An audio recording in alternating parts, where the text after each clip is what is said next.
আজকে ছিল 3rd June আর আজকে ছিল উজ্জ্বলের জন্মদিন। আর আজকে আবার তোজোর ফার্স্ট ডে অফ স্কুলও ছিল, সেই জন্য তোজোকে স্কুলে দিয়ে এসেছি সকাল সকাল, যেটা তো আমি আগের মিনি ব্লগে শেয়ার করেইছি। আর তারপরে আজকে রান্না হয়েছিল পায়েস। পাঁচ ভাজা তো হতেই হবে বাঙালির জন্মদিনে। তাছাড়া হয়েছিল মুগের ডাল, আর হয়েছিল হচ্ছে দই মাছ, তাছাড়া বাড়িতে পাতা দই মিষ্টি এই সমস্ত কিছু তো আছেই।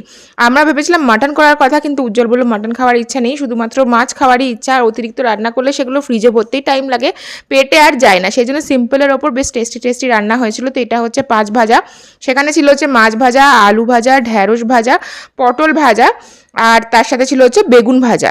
আর এই হচ্ছে পায়েসটা খেতে ভীষণ ভালো হয়েছিল, মাই বানিয়েছিল পায়েসটা। আর মুগের ডালটাও খেতে ভীষণ ভালো হয়েছিল কাজু কিশমিশ দিয়ে। তারপরে উজ্জ্বল খেলো, আমি সুন্দর করে রূপোর থালায় সমস্ত কিছু সাজিয়ে দিলাম। আর তারপরে আমরাও সবাই একসাথে খেতে বসলাম। মা পায়েসটা খাই দিয়ে আশীর্বাদ করে দিল, যেহেতু মা এখন বড় আছে এখানে।